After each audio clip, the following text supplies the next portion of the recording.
Sa isang malawak at luntian na kapatagan, may isang baryong kilala sa masaganang ani ng palay.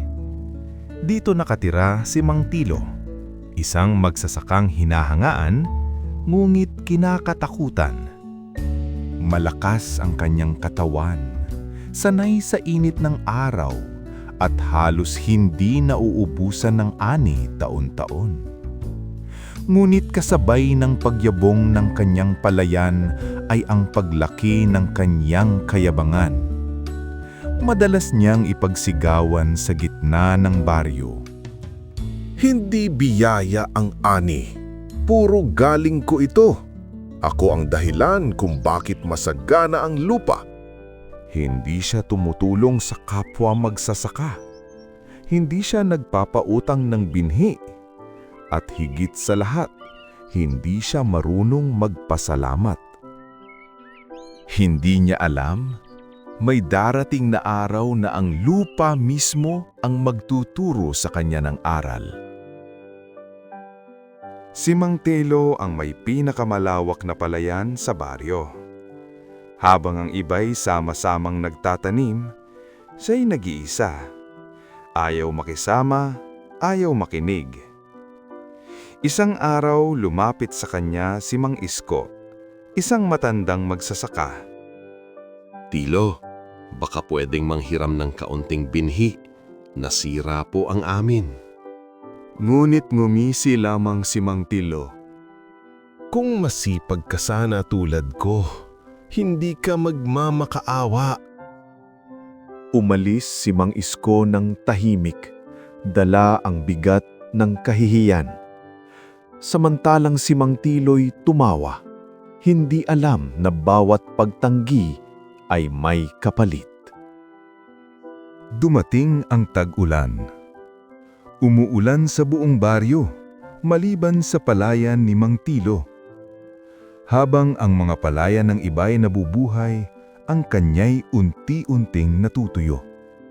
Ngunit sa halip na mag-alala, lalo siyang nagmataas. Hindi ko kailangan ng ulan. Mas magaling ako sa kalikasan. Isang gabi, nanaginip siya.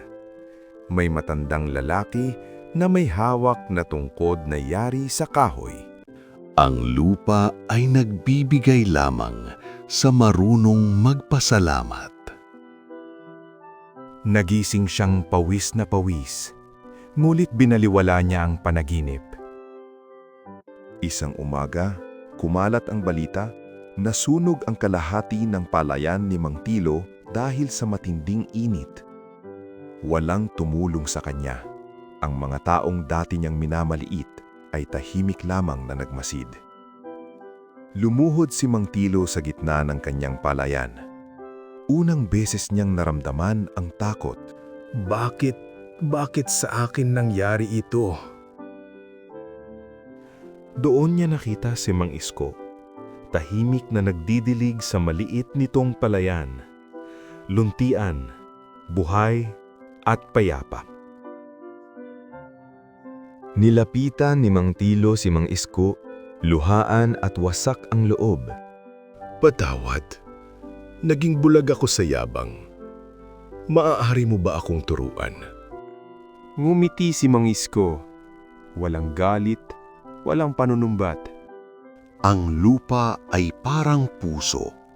Kapag mapagkumbaba ka, ibinibigay nito ang lahat. Tinuruan siyang muli paano makinig sa lupa, sa panahon, at sa kapwa. Lumipas ang mga taon.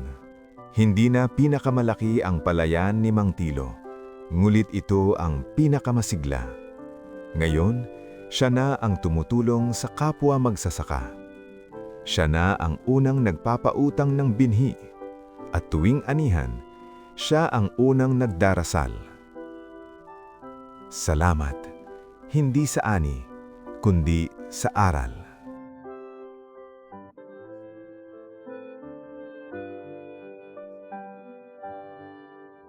Ang tunay na biyaya ay hindi ibinibigay sa mayabang na kamay, kundi sa pusong marunong magpasalamat at makiisa sa kapwa.